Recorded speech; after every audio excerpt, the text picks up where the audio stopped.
Hello friends, स्वागत है आपका एनक्यू स्टडी यूट्यूब चैनल पर। आज हम लोग लेकर के आए हैं बिहार स्पेशल जीके का 50 प्रश्न और फटाफट इस 50 प्रश्नों को हम लोग उत्तर करते हुए अपनी तैयारी में एक नई ये देंगे। और बिहार के संबंधित जो प्राचीन काल से लेकर के और प्रमुख बिहार की जो जानकारी है वो इसमें सम्मिलित है, तथा इसका जो दूसरा पार्ट आएगा उसमें हम लोग लेकर के आएंगे बिहार के राष्ट्रीय आंदोलन से रिलेटेड क्वेश्चन। तो आइए हम लोग शुरू करते हैं। हमारे स्क्रीन पर पहला सवाल है कि बिहार दिवस कब मनाया जाता है। बिहार दिवस हम सभी जानते हैं कि कब मनाया जाता है। तो बिहार दिवस जो मनाया जाता है वो 22 मार्च को मनाया जाता है, यानी ऑप्शन नंबर बी जो है वो सबसे सही उत्तर के रूप में जाना जाएगा। अगले प्रश्न की ओर बढ़ते हम लोग। दूसरा क्वेश्चन है हमारे स्क्रीन पर कि क्षेत्रफल की दृष्टि से बिहार की स्थिति कौन सी है। तो क्षेत्रफल की दृष्टि से जो अपने बिहार की स्थिति है वह बिहार 12वां बड़ा राज्य है। पहले जम्मू कश्मीर था तो 13वां बड़ा राज्य था, अभी बिहार 12वां बड़ा राज्य है। और जनसंख्या की दृष्टि से तीसरा बड़ा राज्य है तथा जनसंख्या घनत्व की दृष्टि से पहला बड़ा राज्य है। अगले प्रश्न की ओर बढ़ते हैं। अगला क्वेश्चन हमारे स्क्रीन पर कि बिहार का राजकीय पशु कौन है।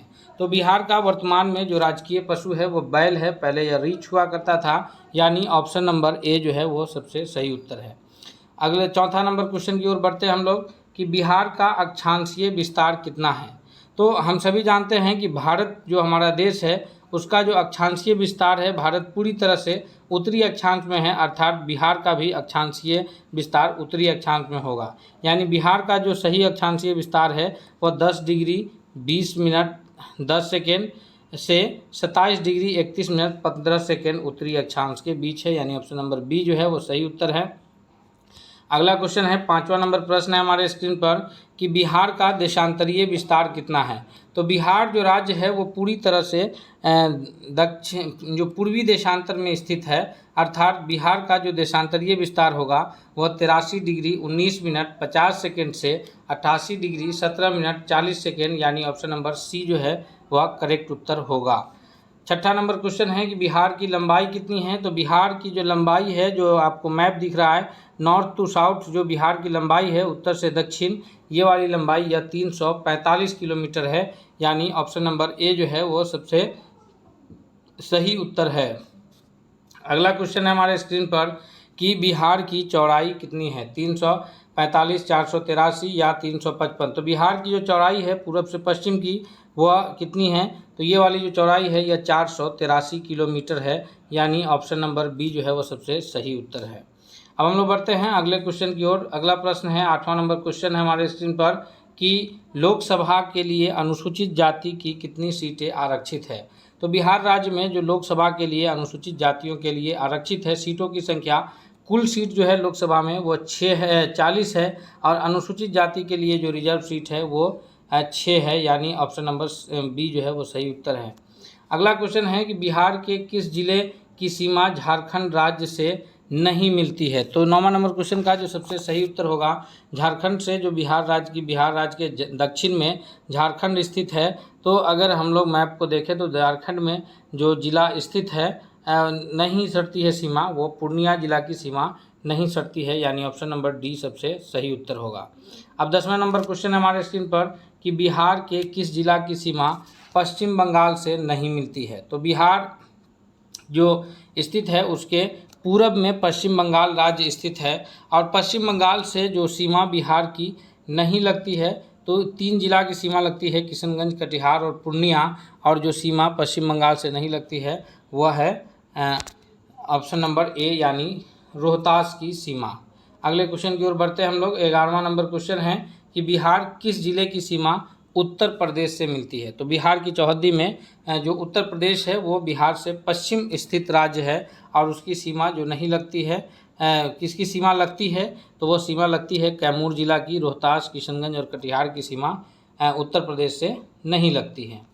अगला सवाल है कि बिहार के किस जिले की सीमा नेपाल से लगती है। तो बिहार के जो प्रमुख जिले की सीमा नेपाल से लगती है, पश्चिम चंपारण है, पूर्वी चंपारण है, तथा सीतामढ़ी है, फिर मधुबनी है। तो इस प्रकार जो ऑप्शन के हिसाब से सही होगा वो ऑप्शन नंबर ए होगा, यानी सीतामढ़ी जिले की सीमा जो है वो नेपाल से मिलती है। अगला है कि सर्वाधिक क्षेत्रफल वाला जिला बिहार का कौन सा है। तो बिहार का जो सबसे अधिक क्षेत्रफल वाला जिला है वह है पश्चिम चंपारण, यानी ऑप्शन नंबर सी जो है वो सबसे सही उत्तर होगा कि बिहार का सर्वाधिक क्षेत्रफल वाला जिला पश्चिम चंपारण है और सबसे छोटा जिला जो है क्षेत्रफल में वह शिवहर जिला है। अगले सवाल है हमारे स्क्रीन पर कि बिहार का क्षेत्रफल जो है वो भारत के क्षेत्रफल का कितना प्रतिशत है। बिहार का जो क्षेत्रफल है वो भारत के क्षेत्रफल का कितना प्रतिशत है। तो बिहार का जो 94,000 कुछ किलोमीटर जो क्षेत्रफल है वह भारत के क्षेत्रफल का 2.86% है, यानी ऑप्शन नंबर ए सही उत्तर है।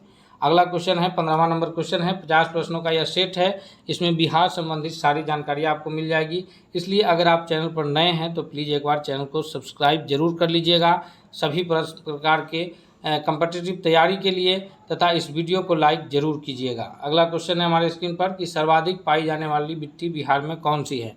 तो बिहार में जो सर्वाधिक मिट्टियाँ पाई जाती है वो सबसे अधिक जो पाई जाने वाली मिट्टी है वो जलोढ़ मिट्टी है, यानी ऑप्शन नंबर सी जो है वो सबसे सही है। उसके बाद अगला क्वेश्चन है 16वां नंबर प्रश्न है हमारे स्क्रीन पर कि बिहार की जनसंख्या कितनी है। तो बिहार की जनसंख्या जो 2011 के जनगणना के अनुसार जो अभी बिहार की जनसंख्या है वह 10.41 करोड़ है, यानी 10.41 करोड़। ऑप्शन नंबर बी जो है वो सबसे सही उत्तर है। अगला है 17वां नंबर क्वेश्चन कह रहा है कि बिहार का लिंगानुपात कितना है, अर्थात बिहार में प्रति 1000 पुरुषों पर महिलाओं की संख्या कितनी है। तो प्रति 1000 पुरुषों पर जो महिलाओं की संख्या है वह 935 है, यानी ऑप्शन नंबर बी जो है वो सही उत्तर होगा।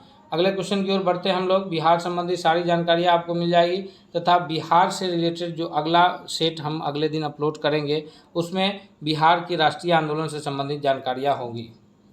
18वां नंबर क्वेश्चन कह रहा है कि बिहार का साक्षरता दर कितना है। तो बिहार का जो 2011 के जनगणना के अनुसार वर्तमान में साक्षरता दर है वह 61.80% है, यानी ऑप्शन नंबर सी जो है वो सबसे सही उत्तर है। अगले क्वेश्चन की ओर बढ़ते हैं हम लोग कि बिहार का जनसंख्या घनत्व कितना है। बिहार की जो स्थिति है, बिहार जनसंख्या घनत्व के हिसाब से देश का पहला बड़ा राज्य है, यानी सबसे अधिक जो जनसंख्या घनत्व है भारत में वह बिहार राज्य का है, यानी ऑप्शन नंबर बी जो है वो सबसे सही उत्तर है। प्रति 1 वर्ग किलोमीटर में 1106 लोग यहाँ निवास करते हैं। प्रति 1 वर्ग किलोमीटर में कितना लोग निवास करते हैं, 1106 लोग यहाँ निवास करते हैं। अगला क्वेश्चन है हमारे स्क्रीन पर 20वां नंबर प्रश्न है कि सर्वाधिक जनसंख्या घनत्व वाला जिला कौन सा है। बिहार का जो सर्वाधिक जनसंख्या घनत्व वाला जिला है, यानी सबसे अधिक जो जनसंख्या घनत्व वाला जिला है वह है शिवहर, और यह बिहार का सबसे छोटा जिला भी है, क्षेत्रफल में सबसे छोटा है और जनसंख्या घनत्व में यह बिहार का सबसे बड़ा जिला है जी। अगले क्वेश्चन की ओर बढ़ते हैं हम लोग। 21वां नंबर प्रश्न है कि न्यूनतम जनसंख्या घनत्व बिहार का किस जिले का है। 21वां नंबर क्वेश्चन का जो सही उत्तर है वो क्या है, शेखपुरा है, अरवल है, कैमूर है या बांका है। तो न्यूनतम जो जनसंख्या घनत्व वाला जिला है वो कैमूर जिला है, वह न्यूनतम जनसंख्या घनत्व वाला जिला है। अगले क्वेश्चन की ओर बढ़ेंगे हम लोग। 22वां नंबर प्रश्न है हमारे स्क्रीन पर कि सर्वाधिक लिंगा अनुपात वाला जिला कौन सा है, यानी बिहार का वो कौन सा जिला है जहां प्रति 1000 पुरुष पर महिलाओं की संख्या 1000 से अधिक है। तो बिहार का जो यह जिला है जहां प्रति 1000 पुरुष पर महिलाओं की संख्या 1000 से अधिक है वह जिला गोपालगंज है, यानी ऑप्शन नंबर ए जो है वो सबसे सही उत्तर है। अगले क्वेश्चन की ओर बढ़ते हैं हम लोग। 23वां नंबर प्रश्न है हमारे स्क्रीन पर कि न्यूनतम लिंगा अनुपात वाला जिला कौन है। बिहार में किस जिले का लिंगा अनुपात सबसे कम है, सिवान, पटना, मुंगेर, खगड़िया, इसमें से कौन सबसे सही उत्तर है।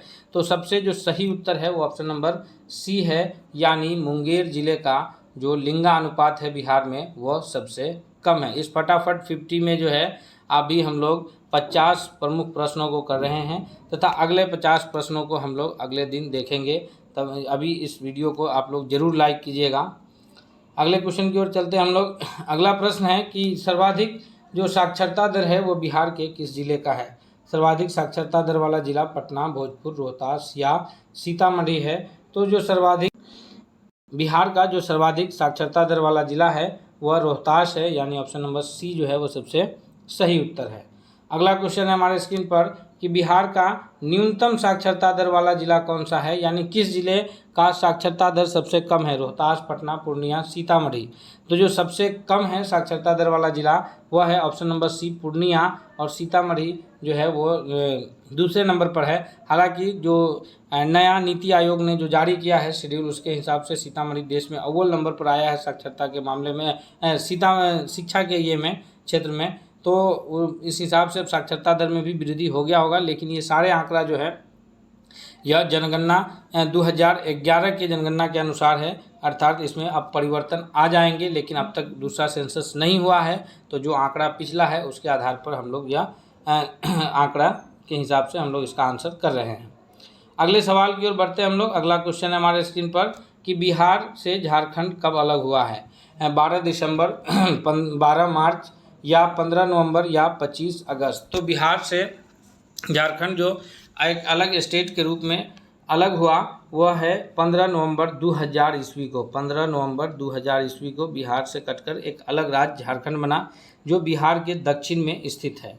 अगले क्वेश्चन की ओर बढ़ते हैं हम लोग। अगला प्रश्न है कि बिहार और नेपाल की जो संयुक्त अंतर्राष्ट्रीय सीमा है वह कितनी किलोमीटर लंबी है, यानी कि बिहार की जो सीमा है जो शुरू होती है पश्चिम चंपारण से लेकर के और इधर किशनगंज तक, वो कितनी लंबी नेपाल से लगती है। तो यह जो सीमा लगती है यह 729 किलोमीटर, यानी ऑप्शन नंबर बी जो है वो सबसे सही उत्तर है। 28वां नंबर क्वेश्चन है कि बिहार विधान परिषद के सदस्यों की संख्या कितनी है। बिहार की जो व्यवस्था है वह द्विसदनीय व्यवस्था है, जिसमें निचले सदन को विधान सभा कहा जाता है तथा ऊपरी सदन को विधान परिषद के नाम से जाना जाता है। तो बिहार विधान परिषद में जो सदस्यों की संख्या है वो 75 है, और इसका 1/6 सदस्य जो है वो राज्यपाल के द्वारा मनोनीत किया जाता है। भारतीय संविधान के अनुसार विधान परिषद के 1/6 सदस्यों को राज्यपाल मनोनीत करते हैं। अगले क्वेश्चन की ओर बढ़ते हैं कि बिहार में राज्यसभा के लिए सदस्यों की संख्या कितनी है। तो बिहार में जो राज्यसभा के लिए सदस्यों की संख्या है वह 40 तो लोकसभा के लिए है, 16 सदस्य जो है वो राज्यसभा के लिए निर्वाचित होते हैं, 40 सदस्य लोकसभा के लिए निर्वाचित होते हैं, 38 जिले हैं और 243 जो है बिहार में विधानसभा की सीट है। 243 विधानसभा की सीट पर बिहार में चुनाव होते हैं। अगला क्वेश्चन है कि बिहार में प्रमंडलों की संख्या कितनी है। तो बिहार में जो प्रमंडल की संख्या है कुल 9 प्रमंडल है बिहार में, जिसमें से तिरहुत, दरभंगा, कोसी, मगध, ये सारे कुल मिलाकर के 9 प्रमंडल है और 534 जो है यह प्रखंडों की संख्या है। अगले क्वेश्चन की ओर बढ़ते हैं हम लोग। 50 प्रश्नों का यह सेट में से 31वां नंबर प्रश्न पर है कि 1857 का जो पहला सिपाही विद्रोह है उसमें बिहार के आरा जिला से कौन कर रहे थे, यानी बिहार का जो नेतृत्व है विद्रोह का नेतृत्व आरा जिला से कौन कर रहे थे। तो हम सभी जानते हैं कि आरा के जगदीशपुर के जो जमींदार हैं वीर कुंवर सिंह, वह 1857 के विद्रोह का नेतृत्व बिहार के आरा जिला से कर रहे थे, यानी ऑप्शन नंबर डी सबसे सही उत्तर है। अगले क्वेश्चन की ओर बढ़ते हैं हम लोग। 32वां नंबर प्रश्न है कि गांधी जी किसकी अनुरोध पर चंपारण आए थे। गांधी जी जब 1917 में अपना पहला ये जो चंपारण से शुरू किया है सत्याग्रह, तो उसमें गांधी जी को चंपारण आने के लिए किन्होंने अनुरोध किया था। राजकुमार शुक्ल, मौलाना मजहरुल हक, राजेंद्र प्रसाद या फिर सच्चिदानंद सिन्हा। तो इस प्रश्न का जो सबसे सही उत्तर है वो ऑप्शन नंबर ए है कि राजकुमार शुक्ल ने गांधी जी से अनुरोध किया था कि आप चलिए, नील की खेती करने पर यहाँ के किसान मजबूर हैं। और गांधी जी यहाँ आए थे, चूँकि यहाँ 3 कट्ठा प्रथा लागू था, हर एक बीघा में से यानी 20 कट्ठा में से 3 कट्ठा पर नील की खेती करनी पड़ती थी। उसके विरुद्ध गांधी जी आकर के यहाँ लोगों को लिए पहला अपना सत्याग्रह चलाया था।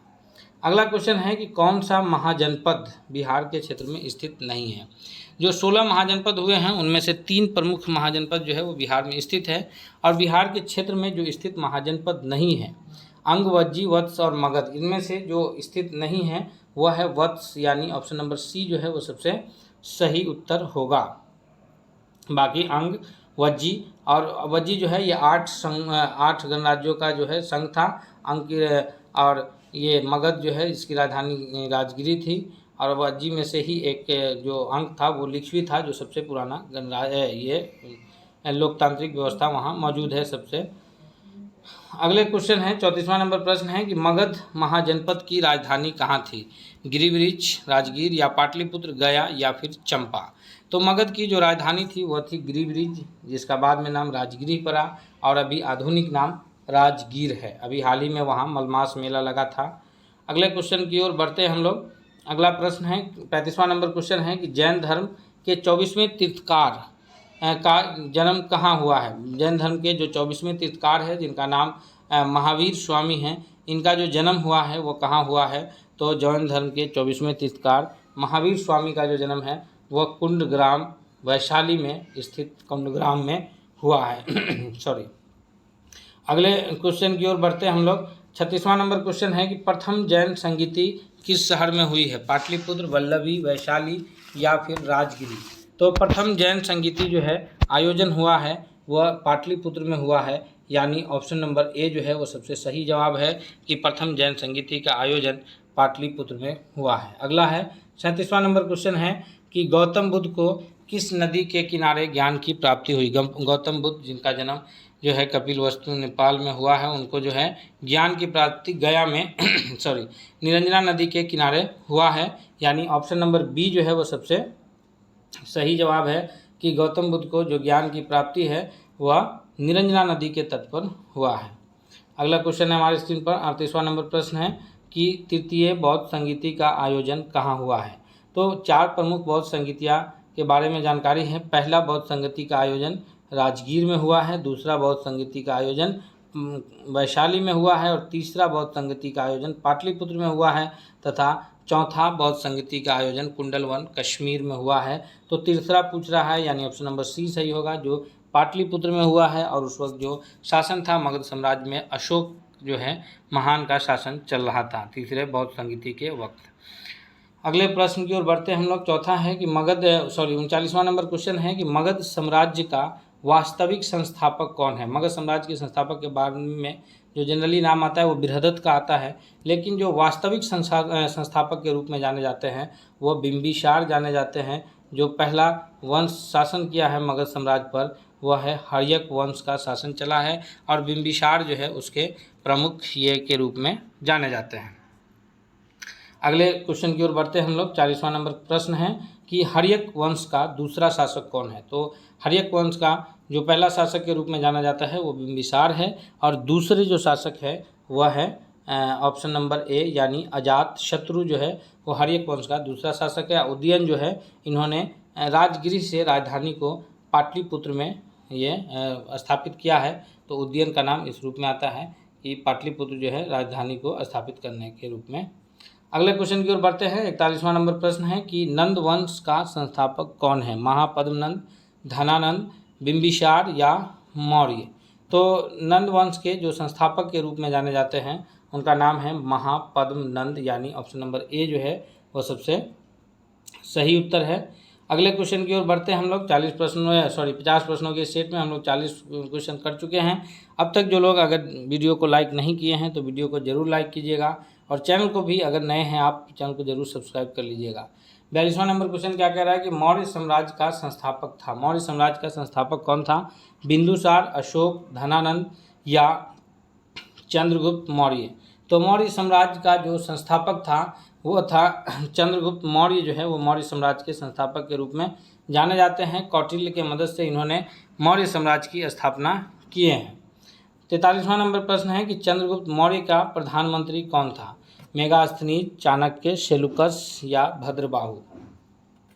तो चंद्रगुप्त मौर्य का जो प्रधानमंत्री है, चंद्रगुप्त मौर्य ने जिन्हें प्रधानमंत्री के रूप में नियुक्त किया है वह है चाणक्य, यानी ऑप्शन नंबर बी जो है वो सबसे सही उत्तर होगा। चंद्रगुप्त मौर्य ने चाणक्य को प्रधानमंत्री के रूप में नियुक्त किया था। अब हम बढ़ते हैं अगले क्वेश्चन की ओर। 44वां नंबर प्रश्न है हमारे स्क्रीन पर कि मेगास्थनीज किसकी दरबार में आया था? मेगास्थनीज जो है वो सेलुकस निकेटर का राजदूत था, जो कि जिसने इंडिका नामक पुस्तक लिखी है वह किसके दरबार में आया है? तो मेगास्थनीज जो सेलुकस निकेटर का राजदूत था उसने चंद्रगुप्त मौर्य के दरबार में आया है, यानी ऑप्शन नंबर ए जो है वो सही उत्तर है। और चाणक्य जिसका नाम विष्णुगुप्त है उन्होंने अर्थशास्त्र नामक पुस्तक लिखी है, तो पुस्तक को भी हम लोग याद रखेंगे। अगला सवाल है कि किस मौर्य शासक ने कलिंग पर विजय प्राप्त किया है? चंद्रगुप्त मौर्य ने, बिंबिसार ने, अशोक ने या बिंदुसार ने। तो कलिंग पर जो विजय प्राप्त करने वाले प्रमुख मौर्य शासक हैं उनका नाम है अशोक महान, यानी ऑप्शन नंबर सी जो है वो सबसे सही उत्तर होगा। अशोक महान ने कलिंग पर विजय प्राप्त किया है और उसी के पश्चात अशोक ने जो है वो युद्ध की नीति त्याग कर धर्म की नीति अपना लिया और अशोक जो है बौद्ध धर्म के प्रचार प्रसार के लिए अपनी बेटी पुत्र महिंदर और पुत्री संघमित्रा को श्रीलंका भी भेजे हैं और इन्हीं के शासनकाल में तृतीय बौद्ध संगीति भी हुई है। अगला क्वेश्चन है 46वां नंबर प्रश्न है कि अशोक स्तंभ बिहार के किस जिले से प्राप्त हुए हैं। तो अशोक पहला ऐसा राजा था जिन्होंने अलग अलग शिलालेख के जरिए जो है डायरेक्ट जनता से बात करने का कार्य किया है। अशोक का जो पहला जो स्तंभालेख मिला है वो चंपारण जिले से मिला है, यानी ऑप्शन नंबर डी जो है वो करेक्ट है। नेक्स्ट क्वेश्चन की ओर बढ़ते हैं। 47वां नंबर प्रश्न है कि अशोक के काल में बौद्ध संगीति कहाँ हुई है। पीछे भी हम लोग देखे हैं कि अशोक के काल में जो बौद्ध संगीति हुई है वो तीसरी बौद्ध संगीति हुई है। यह कहाँ हुई है, तो यह पाटलिपुत्रा में हुआ है, यानी ऑप्शन नंबर ए जो है वो सबसे सही उत्तर है। अब हम लोग चलते हैं 48वां नंबर क्वेश्चन की ओर। 48वां नंबर प्रश्न क्या कह रहा है कि शुंग वंश का संस्थापक कौन है। वसुज्येष्ठ, देवभूति, अग्निमित्र या पुष्यमित्र शुंग। तो शुंग वंश का जो संस्थापक के रूप में नाम आता है वह नाम आता है पुष्यमित्र शुंग का, यानी ऑप्शन नंबर जो डी है वो सबसे सही उत्तर है। अब आज इस 50 प्रश्नों के सेट में से सेकेंड लास्ट प्रश्न है हमारे स्क्रीन पर। अभी भी अगर आप लोग वीडियो को लाइक नहीं किए हैं तो वीडियो को एक बार जरूर लाइक कीजिएगा और दोस्तों के बीच भी शेयर कीजिएगा ताकि सभी शिक्षक साथी इससे फ़ायदा उठा सके जी। तो अब क्वेश्चन है 49वां नंबर प्रश्न है कि भारत में महात्मा गांधी ने सर्वप्रथम किस आंदोलन में भाग लिया था। तो भारत में महात्मा गांधी ने जो सबसे पहले जिस आंदोलन में भाग लिया है वह है चंपारण सत्याग्रह। 1917 में जो है नील की खेती के विरुद्ध जो आंदोलन चला था उसमें महात्मा गांधी ने हिस्सा लिया है। अब आज का अंतिम प्रश्न है, फिर हम लोग देखेंगे कल अगले 50 प्रश्नों का सेट। इस तरह से हम लोग तैयारी को करें कि कोई भी कम्पिटिटिव एग्जाम्स हो बिहार लेवल का उसमें से हमारा बिहार से एक भी प्रश्न नहीं छूटना चाहिए। 50वां नंबर क्वेश्चन क्या कह रहा है कि मुजफ्फरपुर जिला जज पर बम फेंकने वाले क्रांतिकारी में से नहीं है। कौन नहीं है, तो मुजफ्फरपुर में जो जिला कर्म ये नहीं है वो नाम आता है प्रफुल्ल चाकी और खुदीराम बोस ने मिलकर के 1908 में, कब 1908 में जो है बम फेंका था किन पे के ऊपर, तो बम फेंका गया था ये किंग्स चेम्सफोर्ड के ऊपर। और जो नाम नहीं है वो भगत सिंह का नहीं है, बाकी प्रफुल्ल चाकी जो है वो आत्महत्या कर लिए थे, खुद को गोली मार लिए थे और खुदीराम बोस को फांसी की सज़ा हुई थी इसके बदले। अब इस तरह से 50 प्रश्नों का यह सेट यहाँ कंप्लीट हुआ। इस वीडियो को एक बार लाइक और दोस्तों के बीच शेयर जरूर कीजिएगा तथा चैनल पर नए हैं तो चैनल को सब्सक्राइब कर बेल आइकन को दबा लीजिए ताकि कोई भी वीडियो आए तो सबसे पहले आप तक पहुँचे। तब तक के लिए धन्यवाद। मिलते हैं अगले सेट में अगले प्रश्नों के साथ।